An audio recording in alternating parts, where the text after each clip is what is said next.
Bueno, pues muchas gracias, Federico. Hace como 10 años más o menos concluí yo una investigación que se llamó Santa Fe, Ciudad, Espacio y Globalización. Como ustedes saben, este espacio de Santa Fe pues, fue un espacio que se creó más o menos durante la década de los 80 en una zona donde existían tiraderos de basura en aquella época y que estaba llena de socavones por el trabajo que había habido ahí de la extracción minera. Y bueno, este lugar súbitamente, o por lo menos en los últimos 30 años, se ha ido convirtiendo en una zona de vanguardia, ¿no?, de la ciudad. Y pues desde que se creó con esta intención, ¿no?, de que fuera una zona de vanguardia, que conectara no solo a la Ciudad de México, sino también al país con la economía global, ¿no? Bien, pues ya han pasado muchas cosas en estos 30 años en que se creó Santa Fe y pues ahora que a mí me han invitado a dar esta plática, pues me he dado cuenta que muchas cosas de las que yo había escrito en aquella época y de lo que yo realicé en mi trabajo de campo y todo lo que fueron mis investigaciones, pues ya han cambiado, ¿no? Y entonces prefiero hablar ahora del impacto regional que ha tenido este megaproyecto en toda esta zona, ¿no?, en sus alrededores. Entonces, bueno, algo que me ha llamado mucho la atención es la velocidad con la que otros megaproyectos se van desencadenando, se van detonando a partir de un megaproyecto central, en este caso Santa Fe, ¿no? Santa Fe, que es el nodo central de todo este andamiaje, ¿no? Entonces, pues yo recientemente he estado trabajando en esto, en el impacto regional de este megaproyecto Santa Fe, y a mí me gustaría hablarles de un fenómeno que yo he denominado ensamble de megaproyectos en el espacio urbano, ¿no? Y precisamente este ensamble de megaproyectos yo lo entiendo como la unión de dos o más piezas que forman parte de una estructura y están acoplados a través de una relación que impone un nodo central, en este caso el megaproyecto Santa Fe.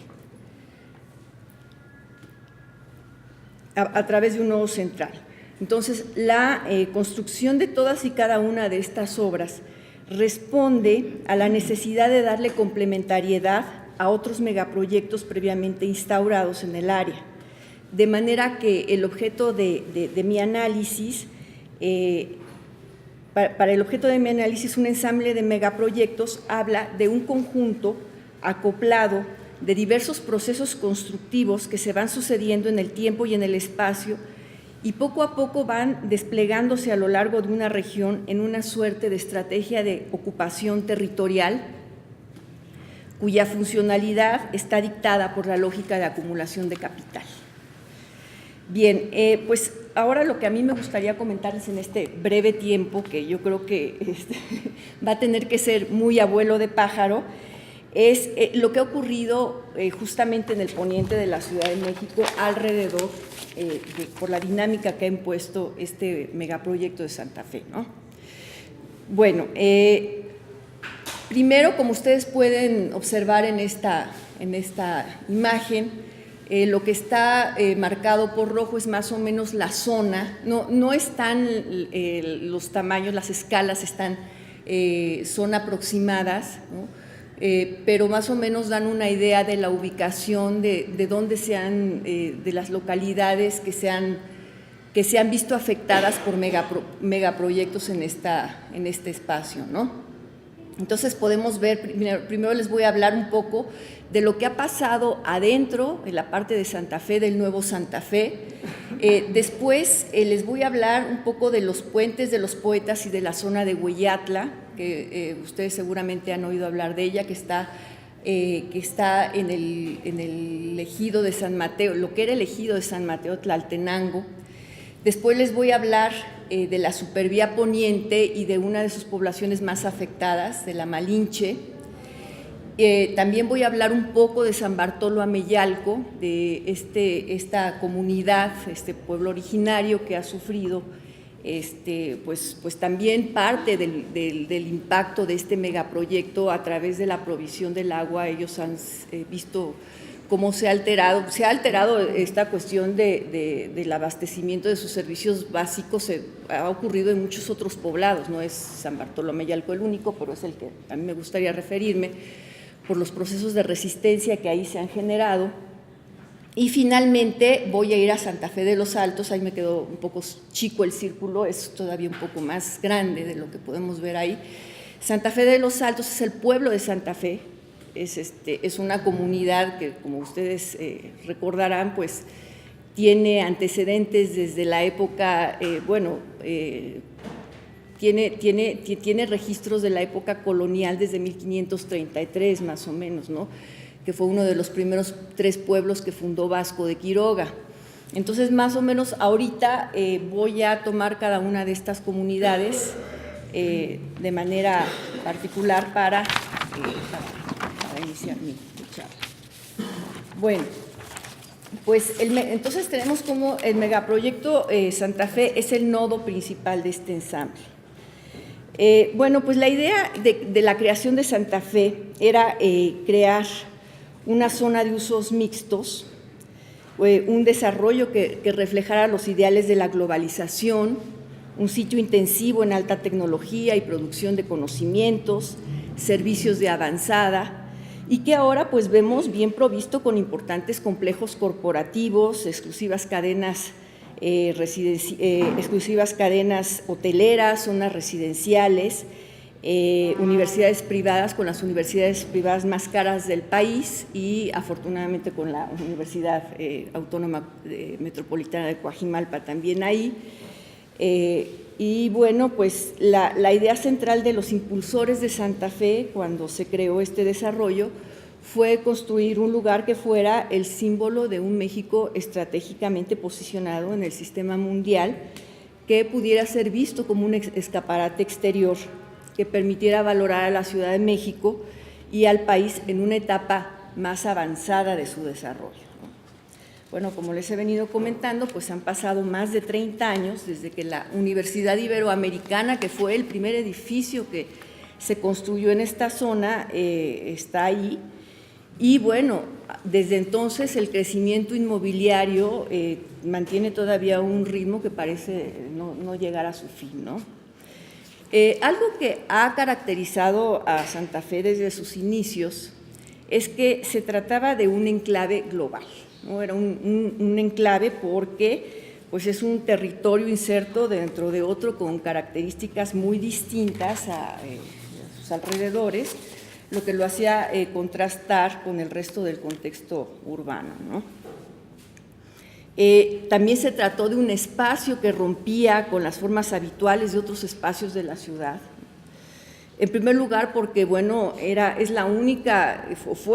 a ser la única el espacio en la ciudad que, aunque estaba enclavado en 2 delegaciones políticas, pues no estuvo administrado por estas, ¿no?, durante muchísimo tiempo. Y esto hizo, primero Servimet fue una empresa paraestatal del gobierno del Distrito Federal la que lo llegó a administrar. Lo administró, era la que vendía los terrenos, era la que extraía plusvalía de esos terrenos para invertirlos en el supuesto mantenimiento de la zona. Después esta empresa se declara en quiebra, ¿no?, y entonces es la Asociación de Colonos la que toma la administración de esta zona. Pero bueno, pues es una de las primeras asociaciones de colonos que no está conformada por colonos tradicionales como en cualquier otra colonia, ¿no?, sino que se trata de que son inversionistas de los corporativos más fuertes. En fin, ¿no?, son colonos que tienen un sistema de administración que muchas veces estuvo basado en las prerrogativas que tenía con el gobierno de la Ciudad de México para poder administrar esa zona. No les voy a platicar más de esto porque eso ya se dijo hace mucho tiempo, eso ya está escrito, Pero lo que ha pasado desde entonces es que cada vez Santa Fe parece menos ese enclave global que quiso ser y ahora pues parece más o se ve más como un área mucho más similar que se va integrando a otros espacios de la ciudad, ¿no? Con este tiempo. Esas características que lo hicieron ser único, distintivo, pues ahora ya están tomando otra forma, ¿no?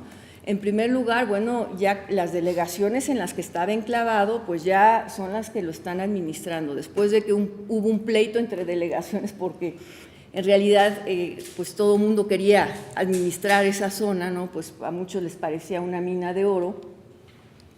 Pues finalmente cada delegación, Coajimalpa y Álvaro Obregón, se quedaron con la administración proporcional al territorio que les corresponde, ¿no?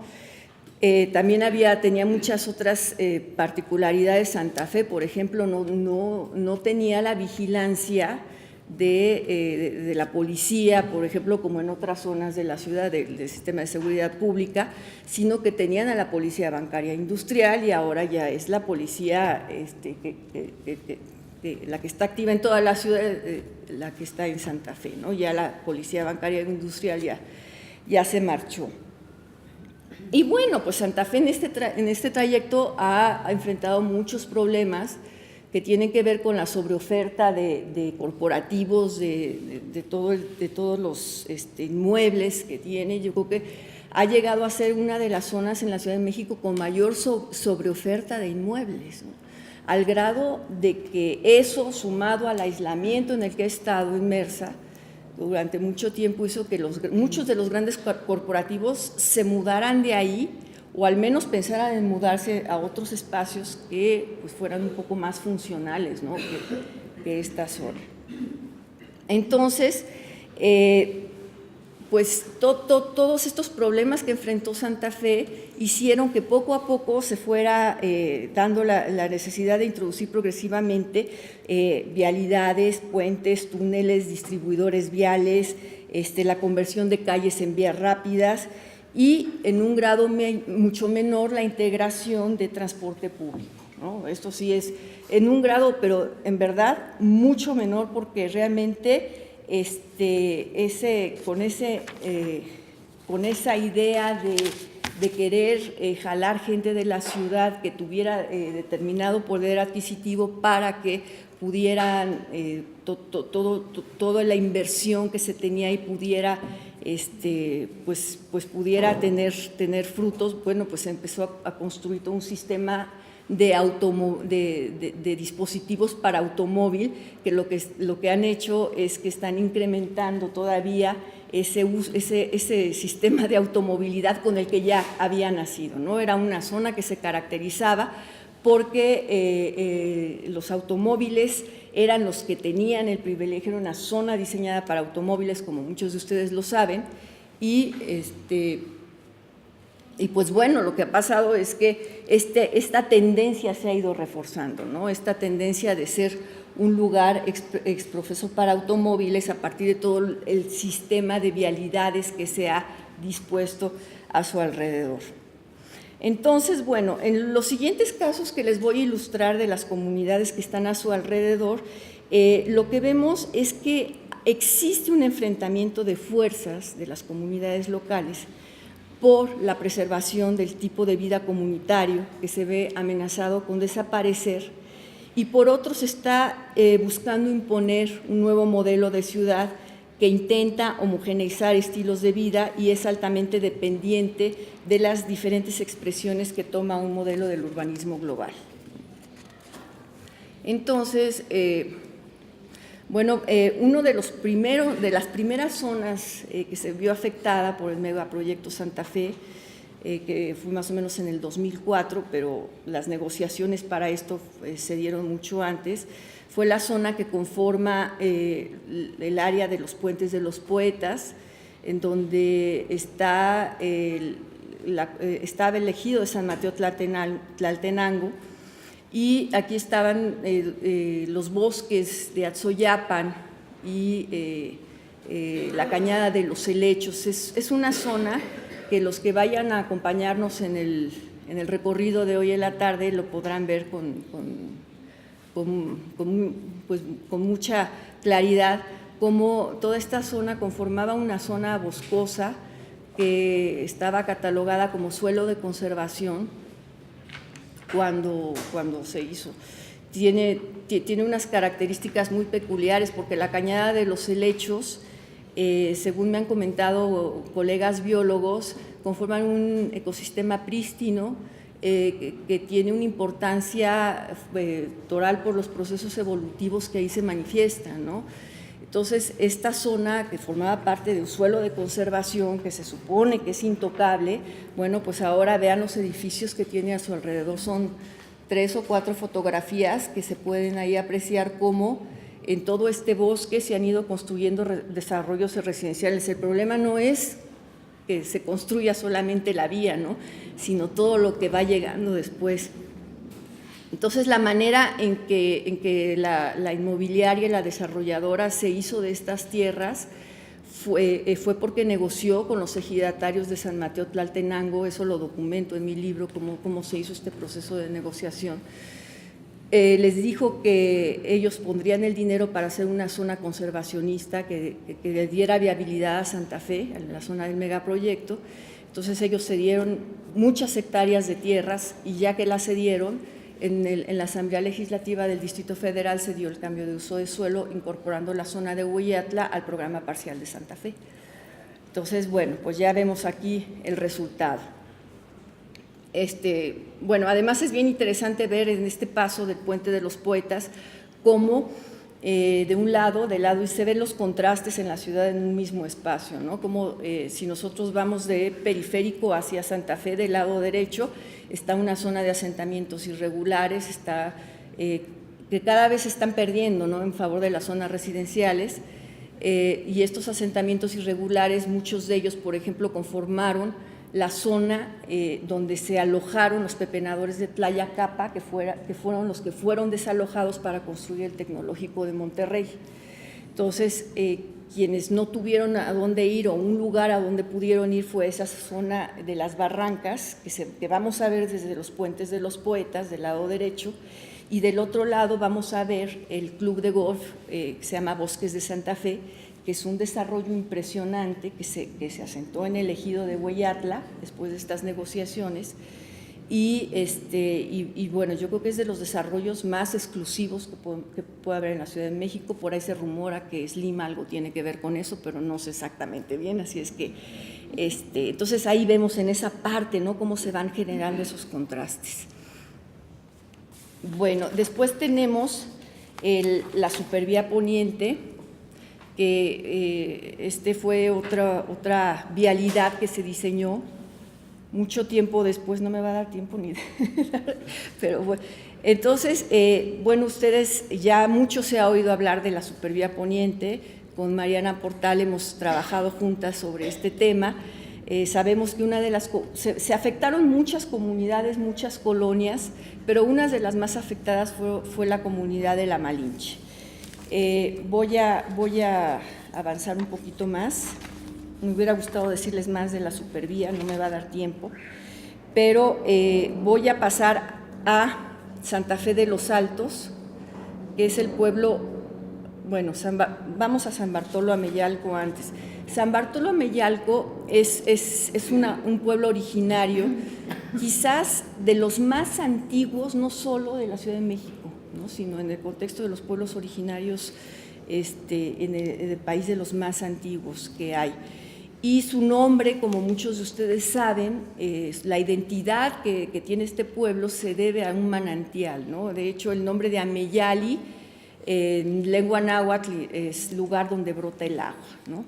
Entonces, bueno, pues este lugar, desde hace mucho tiempo, desde tiempos inmemoriales, pues ha tenido su identidad, ha tenido conflictos también por esta cuestión del agua. No es la primera vez que tiene conflictos por la cuestión del agua, sino que es algo histórico en este pueblo. Sin embargo, no solo el megaproyecto Santa Fe, sino todo el desarrollo urbano que se va generando alrededor ha alterado esta dinámica del manantial de San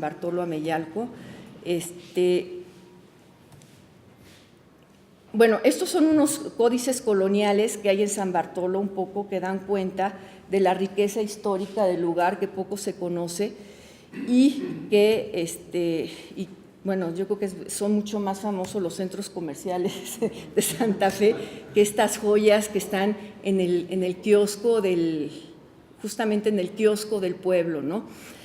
Y lo que estos pobladores de San Bartolo Ameyalco por lo que han luchado es no nada más porque el agua les falta, el agua se ha ido desviando, les hicieron una obra hidráulica que ustedes habrán oído en las noticias. Durante 2014 más o menos se dieron los acontecimientos más fuertes, y este manantial que ellos, que ahora resulta insuficiente, pues ahora está amenazado también por todas estas obras hidráulicas que parece ser que están desviando, que les están diciendo que les están trayendo agua de Lerma y Cutzamala a los habitantes, pero los habitantes no toman agua, sino es el agua que proviene del manantial, ¿no? Dicen que el agua es verde en todas partes donde la toman y que si no es el agua de su manantial, pues ellos no les funciona. Entonces es una cuestión que va mucho más allá de la provisión del agua, es una cuestión simbólica que tiene que ver con la cuestión del manantial como fuente de identidad de estas personas, ¿no? Ya no me da tiempo de hablarles más de este lugar. Me voy a ir en un minuto en Santa Fe de los Altos. Santa Fe de los Altos es el pueblo originario de Santa Fe. A este lugar debe su nombre el megaproyecto Santa Fe, y ellos desde hace 30 años han estado luchando contra la violencia no solo material, sino contra la violencia simbólica que representa el que se haya construido este megaproyecto, porque pues para ellos esto es una amenaza de que en algún momento se van a tener que ir por el cambio que implica el uso los cambios en el uso del suelo, por la manera en que se ejerce este tipo de violencia simbólica, al ser tratados como una comunidad, no nada más de vándalos ni de panchitos, ¿no? Sino que también como una comunidad pobre a la que hay que ayudar, ¿no? Como todos los programas que hay en Santa Fe que despliegan contra esta comunidad como en un afán paternalista de mantener el poder, ¿no? De mantener esa relación de el que da y el que recibe, ¿no? Ahora se ven enfrentados a una segunda amenaza, que es la construcción del tren interurbano. Bueno, estas son un poco las fiestas que todavía se hacen en el pueblo de Santa Fe con la Virgen de la Asunción, en la calle de Vasco de Quiroga, y ahora están teniendo la amenaza del tren interurbano de México-Toluca, que se va a construir justo sobre sus tierras, sobre sus zonas patrimoniales.